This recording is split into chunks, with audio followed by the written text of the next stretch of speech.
so far. Well, you know what? They've advanced to the top 16, and yeah, we're going to see them. So now, speaking of unique team comps, Dr. Mario and Wario. Oh, a couple of Mario characters. Okay. Jeffen and Mr. G. Jeffen, I believe, from the layout would be the Dr. Mario. We'll probably get some confirmation of that in a second. Don't see a ton of Doc, really. I mean, you know. I mean, really, the only one that comes to mind is Louis Money. Yeah. And even he plays Fox. Like, yeah, he's got a backup. Yeah, that PhD doesn't do too much in a street fight. Yeah, let's see what Jeffen and Mr. G can bring to the table. Yeah, I mean, minimum 17th place at a major like this. Good showing regardless. And now, Mr. G make it very difficult to really land around him. He's very quick to throw out these up tilts and nairs and back airs.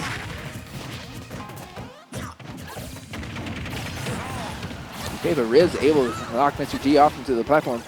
And now Jeffen's setting up with a couple of medicine pills. Oof. Oh, that was a bit of friendly fire. Very unfortunate for blue team. Yeah, I'm not gonna lie. I'm a little curious about the use of Mario or Dr. Mario as a team, as part of a team comp in general. Because like, you would pick Dr. Mario over Mario because he's got more kill power than Mario. But like in doubles, it really doesn't matter. Like he's got kill power galore. That's true. And with it's probably just a personal preference kind of thing, but it still just seems a little odd in my book. Yeah. I mean, with the kill power, I'm more worried about like how a team would really abuse the bad recovery of Dr. Mario. So really you wanted a partner who can help you recover if it comes down to that. Right. I don't think Wario's that partner. No. And like the team comp against them is also going to be really difficult because both Me Brawler and Ness can kind of just nair the very linear recovery of Doc.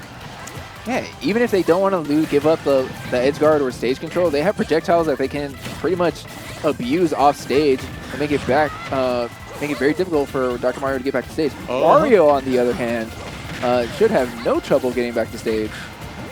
Unless Ribs is setting up shop on the ledge. Like now? Yes, like right now. Wow. The ability of both of them, too. The shot put covering where the PK fire ended. Really, really nice. Okay, well, F-tilt, and guess what? A big back air is going to hit Mr. G, and that's going to clean up the stock. 2 stocks ahead for red team. Yeah, even Haki at 112, not really as much of a concern right now. And they were able to counterpick to what seems like to be their favorite stage, considering how much we saw of it in the first set we watched them play. Oh, okay. Trying to get the reset from Ribs on that platform, but he's not able to find it. But a PK fire is going to allow him to get off the stage. Okay, Haki on his last stock. Ooh, Mario Tornado does in fact hit Haki, and good parry coming out from Wario as well. Not that time though. Yeah, Luigi Cyclone, it is not. It's definitely, it doesn't have the invincibility that has. It has obviously a little more knockback, but even at these percents, you don't really care about the knockback. You just want to get that final hit. Interesting that we saw Mr. G actually whiff the, let the waft go. Wow, he made that back. I'm impressed. I did not give Doc's recovery enough credit, it seems. When Ribs initially hit that offstage fair, I felt like that was probably just the end of it, and it really seemed like Red Team did as well, because they just kind of focused all their intention on Mr. G. Right now, Mr. G, might have actually gotten saved by his partner.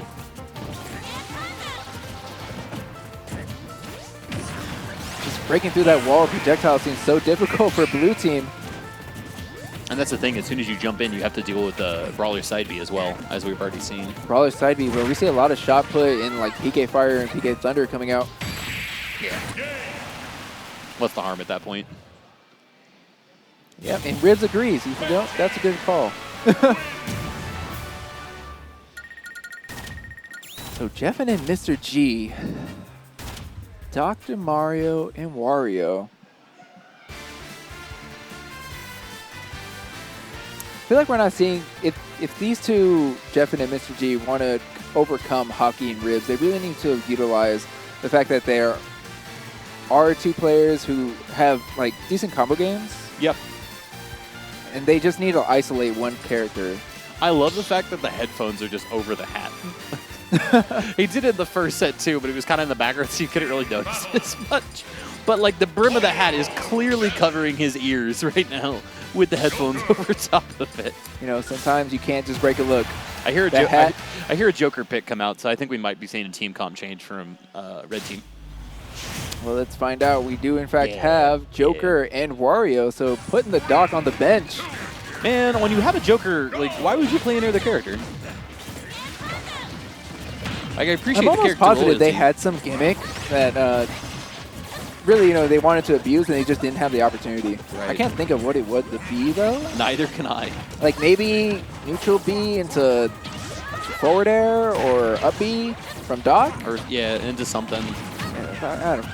Like, there is a significant amount of kill power there with Doc as well, but clearly just didn't work out, so they had to opt for the top tier pick. Okay, well, the top tier pick is here. Let's see what Jeffen's able to do with his Joker. Big F tilt coming out. It's going to hit Haki and Mr. G, and Jeffen at the same time.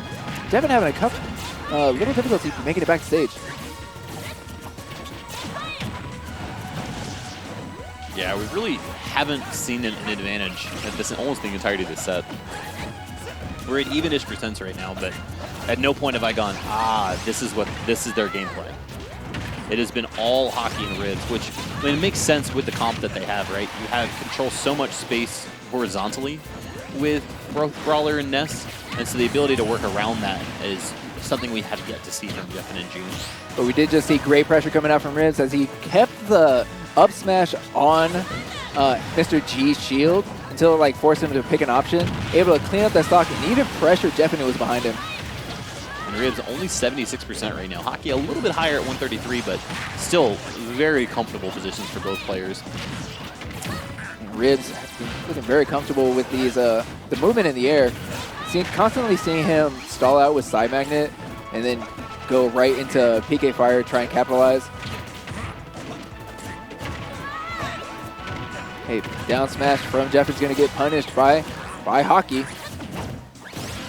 You've got to be careful, too. I feel like if Ribs had done a target switch right there as the shot put it hit the shield of Mr. G, we might have actually seen a break. Very unhealthy. But we're already over 2 minutes into this, and neither member of Red Team has lost the stock yet.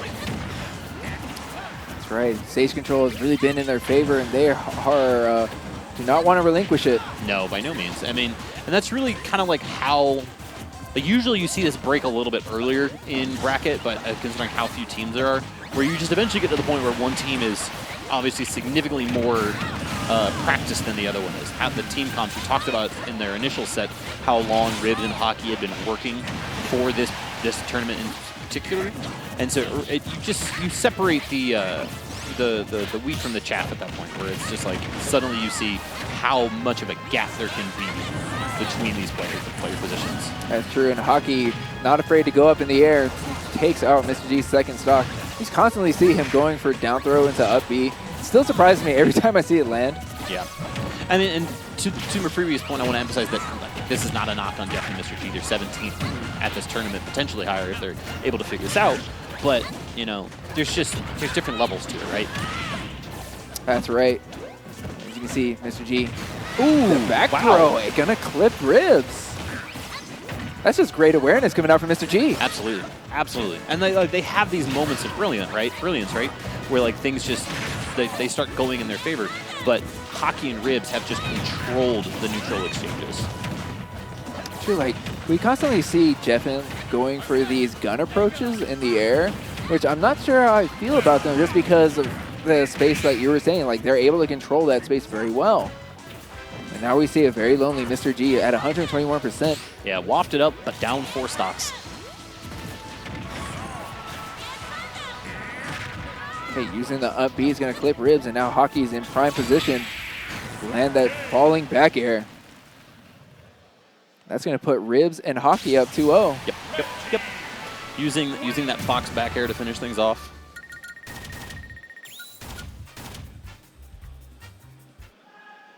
Now, what do you want to see from Jeffen and Mr. G or what type of adjustment do you think they need to make? I mean, my biggest problem that I've seen so far is you really don't see teams play between the two of them.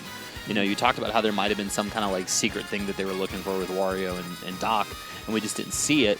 And that probably was the team that they practiced the most. So him switching to Joker, while is better on a tier standpoint and potentially a result standpoint, just how much better Joker is in dubs than Doc is, if you haven't practiced it, you're really not going to really know what to look for. Now we do see the Mario come out from Jeffen this time, so 3 batches, 3 characters. We'll see if this makes much of a difference. And I feel like we may actually see a little bit more here just because you're going to see some more consistency from Mario than you would see from Doc.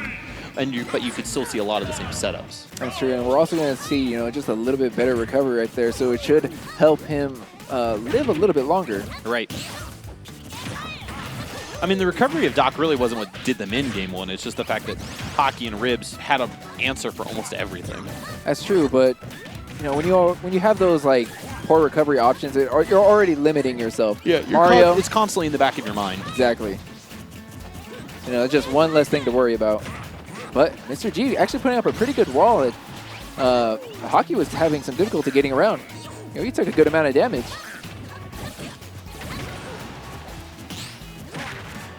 Let's see another parry from Mr. G. Yeah, I feel like we're finally getting to see some more consistent play from Blue Team now. We talked about how in the last game there wasn't a lot of neutral wins for them, but this time we're finally seeing some. They have what could be described as a brief lead. Oh, very dangerous. Doing a neutral get up against Ness's up smash, but well timed from Jeffen. Oh, getting the last hit of jab on both players. But it really just seems like some of their positioning's a little off. Like you even saw right there where Jeffen took the lead on it, gave up that pursuit and landed basically on top of Mr. G there. Like they're just been kind of in each other's way a little bit. That's true, but it looks like they have a game plan, Oh, did he get them both? No. Only the correct person. We see double back air coming from Mr. G, almost taking out Ribs as well. But it does look like they have that, team position, just not being able to really utilize it to its advantage. And it makes such a difference, right? Even just those micro movements between players where you're just not quite in position to follow something up, or you're not quite in position to not hit your partner and put them in a worse state.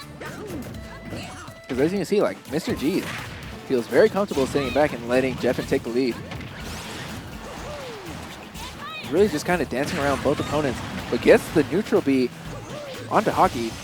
Well, like I said, they have a lead too. Like they're there. Oh, well, they have a % lead. Yes. Yeah, that was a big play coming out from Ribs. Really cleaning up the last stock. What? And wow, what? Died at 74. How? DI question mark?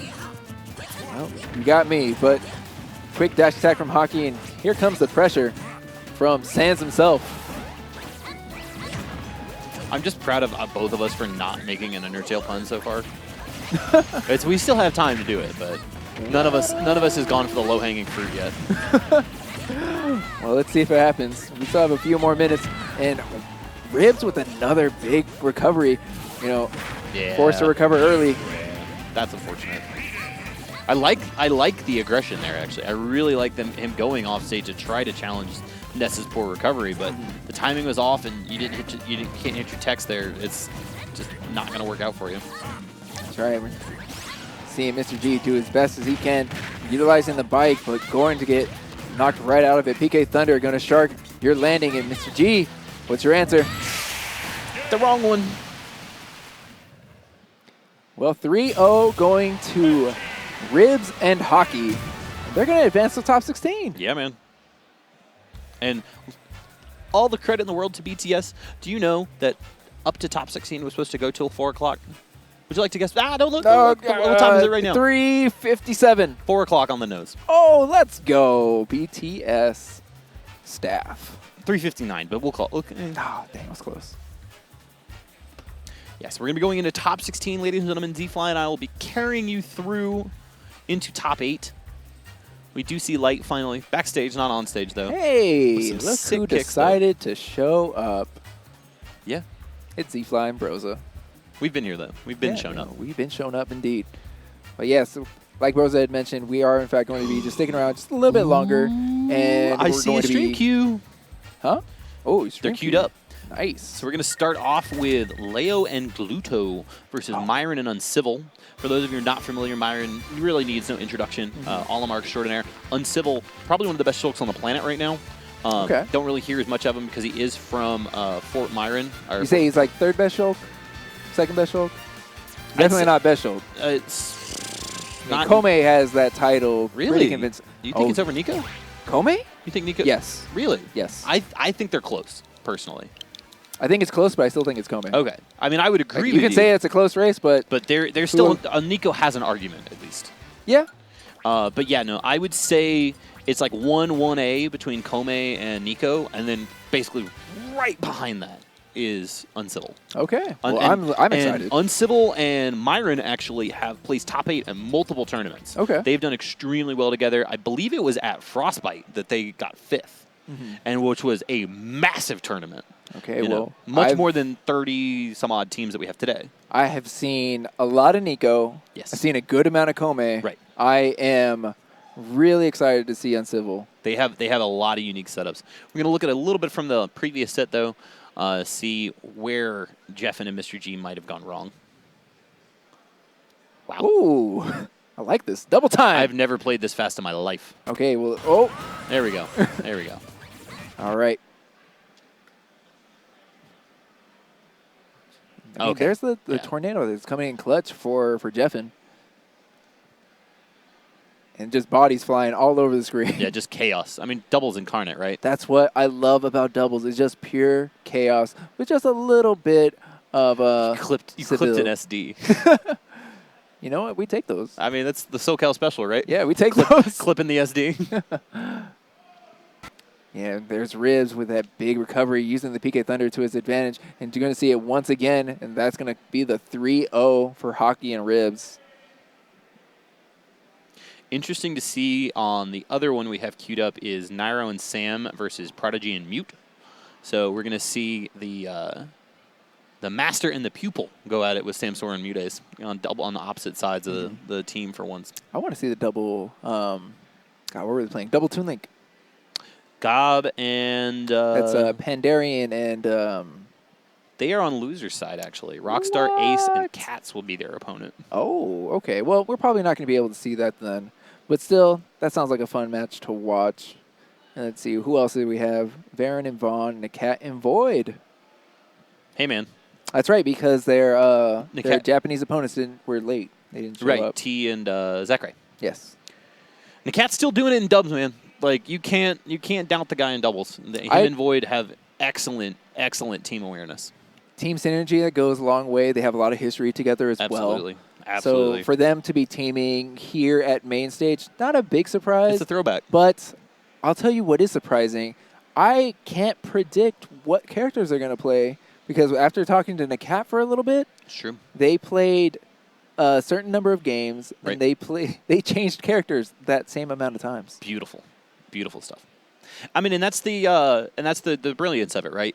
You know, when you have a roster as deep as they do and the ability to switch masterfully between so much and still keep that composition. That's something we didn't see in the previous set where we saw a ton of character switches, but we really didn't see the synergy there throughout. Right. That is not the case with the two of them for sure. I mean, it's really just it's going to come down to who their opponents are going to be, who they're more comfortable with, and then they're going to make that decision at that moment. For sure. I mean, they already have a team plan versus Varen and Vaughn, but with those two, who knows? Regardless, I'm excited to see the rest of these sets. You know, of course, we have MK Leo Gluttony, Myron and Civil Ninja, hoping they're next. I can actually see them from here. Oh, you can see them? Yeah, it's on. Nice. If you look at the production screen over there, Sweet. that's how I've been like looking ahead of time. What's up? Next after the break. All right, we'll be back for the rest of the start of top 16.